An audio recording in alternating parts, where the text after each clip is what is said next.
complicate the situation, and it is simply a complex sector. Despite this, a lot of progress has been made over the last 15 years. Mickey Kantor, my side, and I worked together on the Uruguay Round Financial Services Agreement, and this was the first time financial services were included in the trade agreement. And while that outcome was imperfect, it was a start. Open financial services do matter. Economic growth depends on the efficient allocation of capital, and this is the function of sound financial markets, and this allocation does need to be global. We're now coming out of the most severe financial crisis since the 1930s.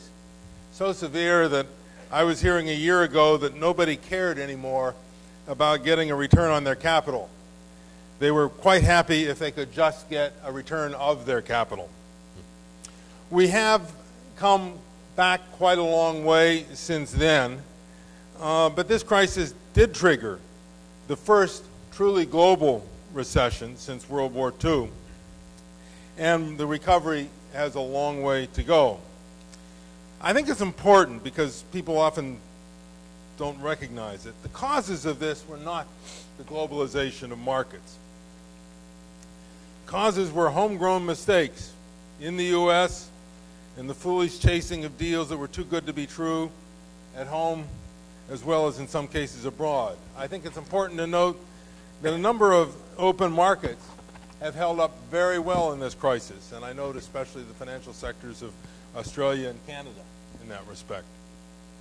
But open markets are at risk, sometimes because of the unintended consequences of regulatory responses, and sometimes because of a desire to cut off from the outside. If we recreate national market silos, we will impair other trade, we will slow growth, and will limit development opportunities. And this is what the Doha Round is supposed to be about. The collapse of trade that took place last winter was, to an important extent, the result of a collapse in trade financing. And I think, if nothing more dramatically underscores the importance of international finance and the need to strengthen it, not limit it. We do have, I think, an outstanding panel this morning to talk about these issues. We have Mickey Kantor, who, among other distinguished roles, was the U.S. trade representative who concluded the Uruguay round. We have Masamichi Kono, who's a vice commissioner for international affairs at the Japan FSA. He's also a veteran of WTO financial services negotiations, and like me, a former member of the OECD Secretariat. We have John Brogdon, who's the CEO of the Australian Investment and Financial Services Association, and John knows the political side of trade as a former member of the New South Wales Parliament and leader of the opposition, and he knows the business side as the CEO of a health insurer as well as leader of the funds management industry in Australia. And finally, we have Jeff Schott of the Peterson Institute, whom I've long known as one of the most insightful analysts of trade issues. And most of the rest of the insightful analysts are his colleagues at the Institute. He became an analyst after engagement on the front lines of trade negotiations, so reality informs what he writes and says. This is the order in which I've asked each speaker to talk for about 5 minutes, and then we will have questions from the audience and discussion. So, Mickey, why don't we start with you? Thanks, Jeff, very much, and thank you all for being here. Just a couple of very brief remarks because I think we ought to play off each other. It'd be a lot more interesting, I think, for you and maybe productive.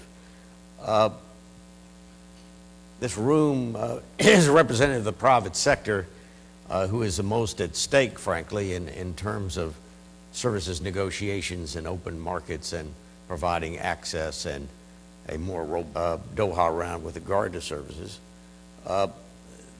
What's interesting is there is a chicken and the egg problem here. All of you and I sit here and wonder what is there for us, and is it adequate or is it attractive? The answer, I think, is probably barely adequate, if anything, at this point.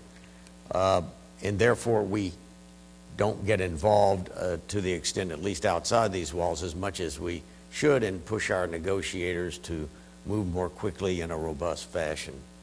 On the other hand, the other part of the chicken and the egg is that unless and until there is something on the table that attracts us in our companies to want to move forward and to provide the kind of sustenance politically that is necessary. I think everyone here would agree that that's what you need to push a successful trade round forward. People are not going to get involved. We've all been through it. We've been through it in the past, the long distance past, as my grandchildren would say, when dinosaurs ruled the earth.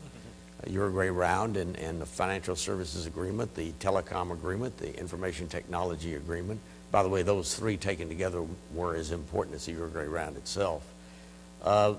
We need the private sector to be involved, but that means the negotiators and the nations they represent are going to have to put more on the table, and there's going to be leadership from the WTO itself, frankly. And so we all wait for that to happen. I am convinced, given Ron Kirk's speech yesterday, but also indications from the President of the United States and his administration, that the U.S. will push forward.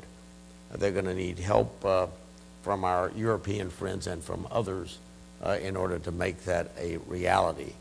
But that means, as they begin to push forward, the private sector is going to have to be involved. So I would like to hear, not only from the panel, but I guess we'll have a question and answer from all of you, how you think we create the kind of momentum that is necessary to finish a round, which we saw in '93 with the Uruguay Round, because frankly, the elected officials got involved deeply, which is always necessary. That President Clinton, Prime Minister Major, Chancellor Kohl, and President Mitterrand all got involved personally. At the last 30 days, almost daily, you have to make this happen. And so I look for all of those elements as we try to make progress here. It's not easy. I'm not critical of anyone. I know all of you know how tough it is. I certainly know how difficult it is. When I became trade rep, I was 6'4". So as we proceed forward, I'd love to hear some from my colleagues here and from all of you, how you think we can break the chicken and the egg cycle. Thank you.